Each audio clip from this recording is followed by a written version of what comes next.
네, 안녕하세요. 보수주의 책방입니다. 요즘 날씨가 굉장히 따뜻하고 봄이 벌써 된 것 같습니다. 오늘 일요일인데 교회 가실 분은 교회 가서 예배 잘 드리시고 일요일 좋은 하루 보내시기 바라겠습니다. 그럼 레이건 11, 11가지 원칙, 제한된 정부 읽겠습니다. 로널드 레이건은 세금을 줄임으로써 정부의 역할을 보다 제한시키고자 했다. 1981년 레이건은 정부가 마땅히 해야 할 것보다 훨씬 더 많은 것에 관여하며 너무 많은 일을 하고 있다고 판단했다. 레이건 보수주의는 일반적으로 반정부주의로 오해되곤 한다. 하지만 그것은 사실이 아니다. 보수주의자는 정부와 자유와 질서를 보존하고 특정한 서비스를 제공하는 역할이 있다고 믿는다. 보수주의자는 정부를 통해 시민의 공공선을 증진하고 심지어 때로는 시민들을 그 자신으로부터 보호하는 데 기꺼이 동의한다. 예를 들어 보수주의자는 매춘이나 도박 혹은 마약과 같은 특정 사회학의 합법화를 반대한다. 로널드 레이건은 전통적인 보수주의 정신과 마찬가지로 반정부가 아닌 반거대 정부를 추구했다. 그는 불필요한 정부, 사생활은 침해하는 정부, 과학에 짐이 되는 정부, 요람에서 무덤까지 간섭하는 보모국가 정부, 끊임없이 팽창하고 침해하는 정부, 즉 한계 없는 정부를 반대했다. 레이건은 제한된 정부를 원했다. 그가 첫 번째 취임 연설에서 말했듯 정부를 없애려는 의도는 아니었다.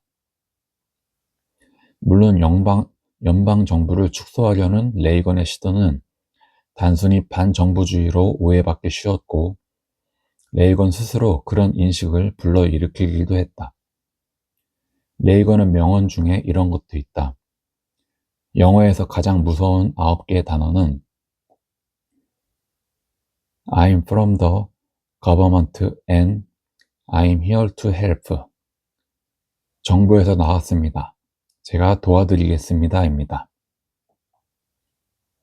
레이건이 여기서 표현하고자 한 것은 연방정부가 자신의 영역 밖에 있는 일에 참견할 때 상황을 더 악화시킨다는 것이었다.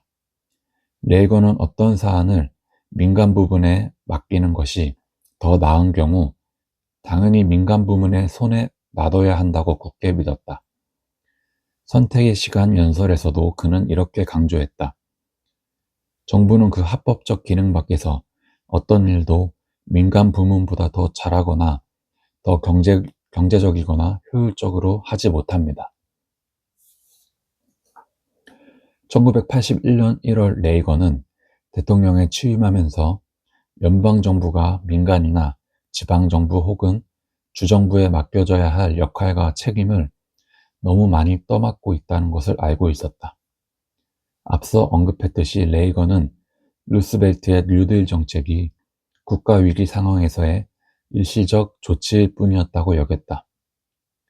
그는 루스벨트도 수많은 미국인의 재정과 독립과 번영을 막는 요람에서 무덤까지 복지 체제를 지지하지 않았을 것이라고 추측했다. 그러나 린든 존슨의 위대한 사회의 지론으로 상황이 훨씬 더 나빠졌다고 느꼈다.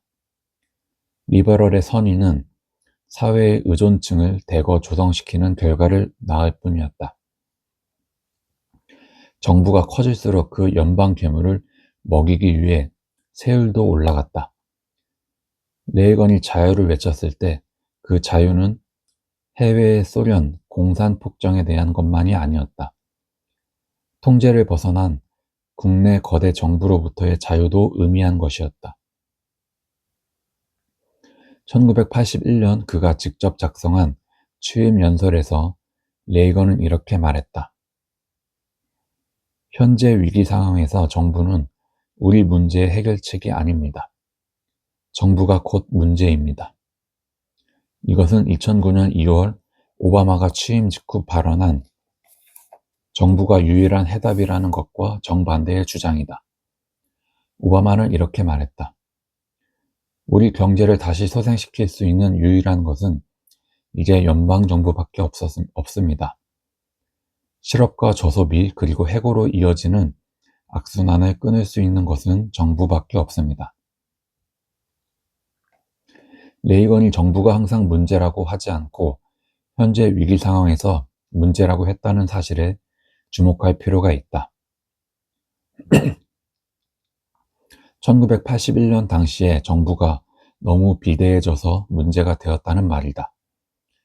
200년 전 독립과 건국을 이뤄낸 그 정부가 문제라는 것이 아니었다.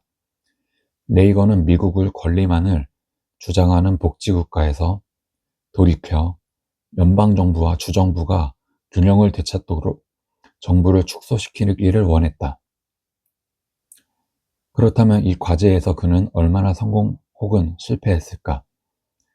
성공적인 측면을 보자면 레이건의 8년 집권 이후 연방 관보는 눈에 띄게 축소되었다.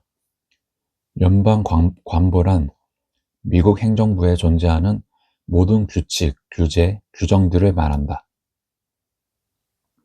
연방 관보국이 종합한 연방 행정부의 모든 행위의 종합 편찬집이라고 할 수 있다.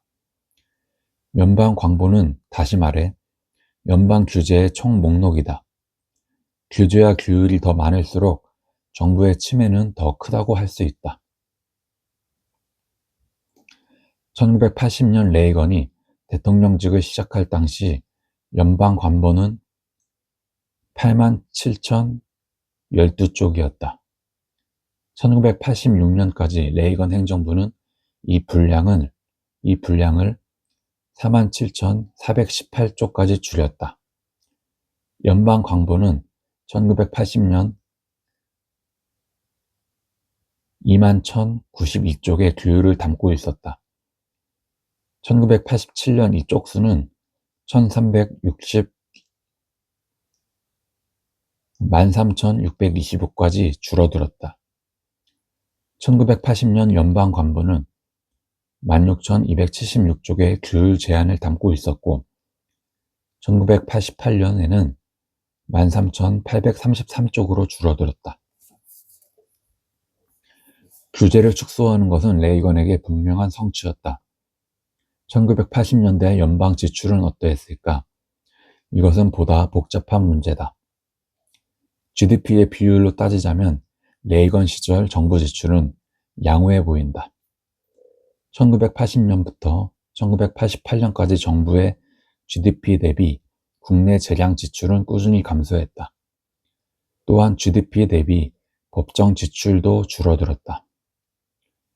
1980년 법정 지출은 10.4%였던 반면 1990년 법정 지출은 GDP의 9.8%였다.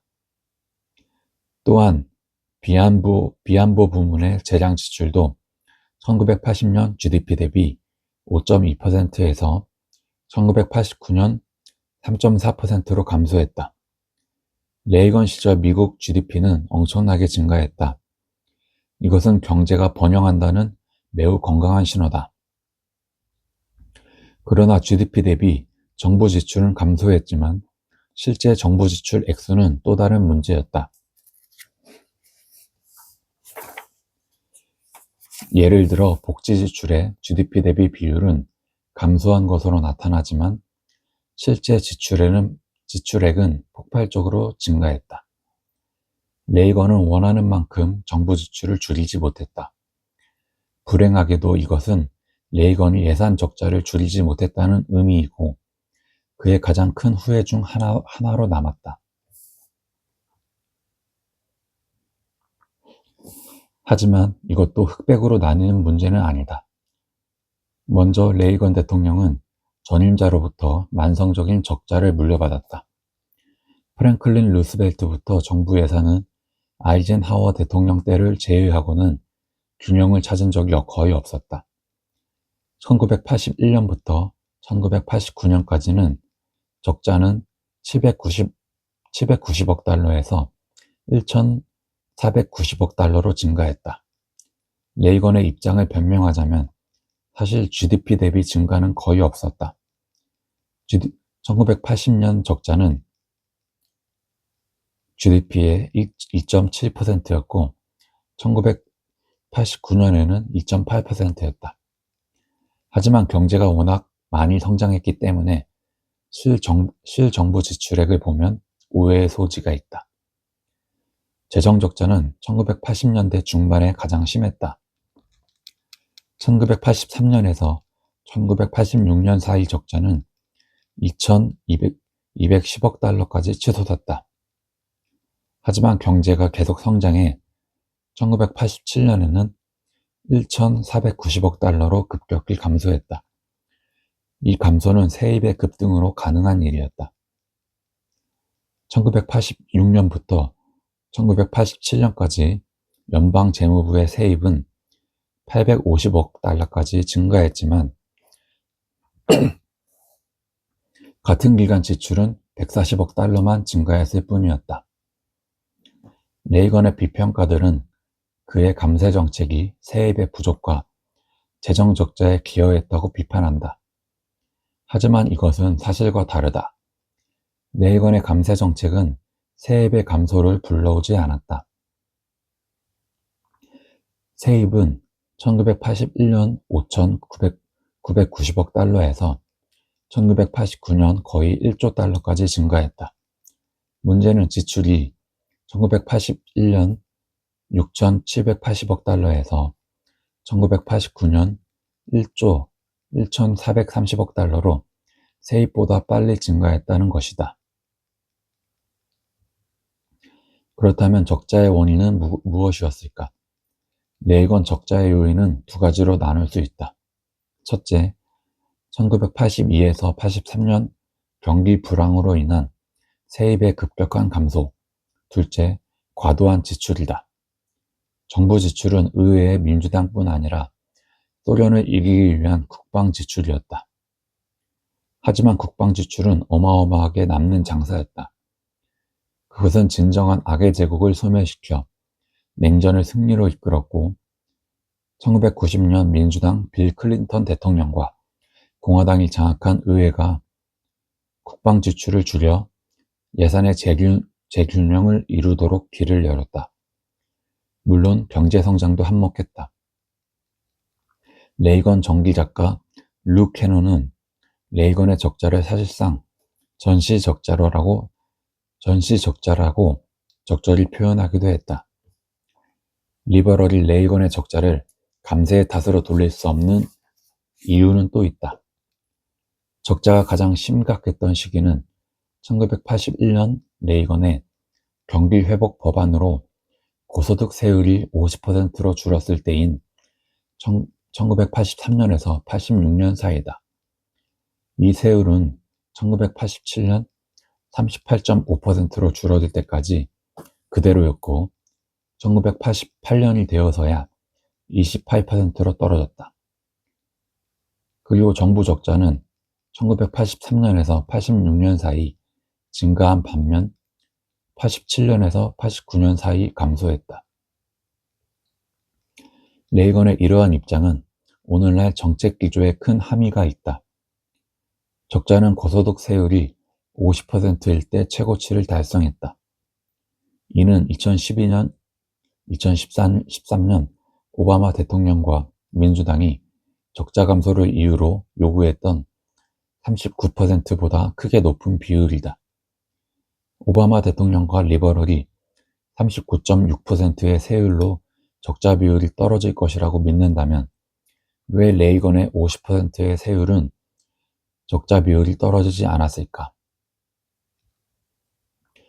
이것은 레이건 적자를 포함해 국가, 가계 혹은 기업의 적자는 결국 과도한 소비 때문임을 보여준다.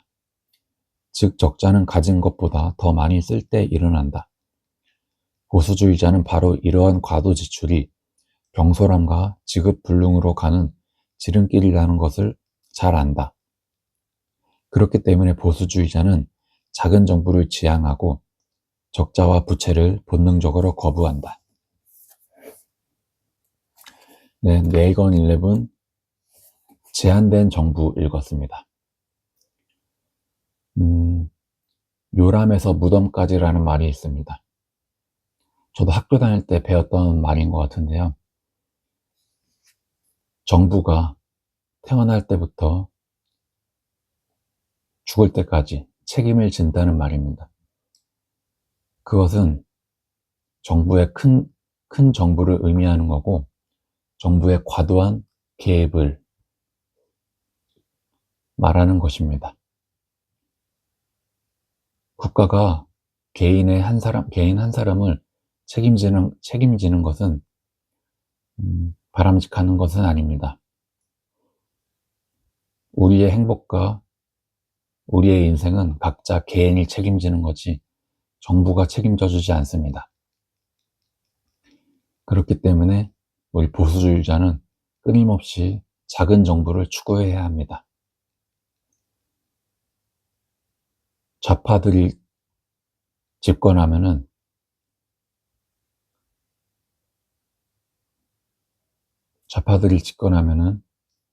국가 예산을 엄청 늘립니다. 그리고 빚도 엄청 늘어납니다. 그들은 책임 없이 돈만 씁니다. 문재인 때도 엄청나게 국가 예산이 늘었고 빚도 엄청나게 늘었습니다.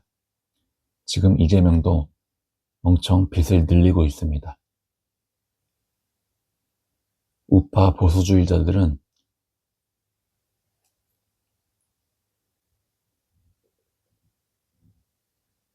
제한된 정부, 작은 정부를 추구합니다. 국가 예산도 최대한 허리띠를 졸라매서 사용합니다. 돈이 없고 빚이 있으면 허리띠를 졸라매고 돈을 최대한 쓰지 않는 게 기본 상식입니다. 하지만 좌파들은 빚이 있어도 빚잔치를 하고 국가 예산을 늘려 대한민국의 전체 빚을 늘려놓기 바쁩니다.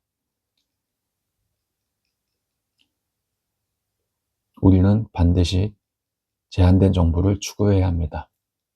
그리고 좌파들이 집권하지 못하도록 앞으로는 꼭 막아야 될 이유와 책임이 있습니다. 감사합니다. 보수주의 책방이었습니다.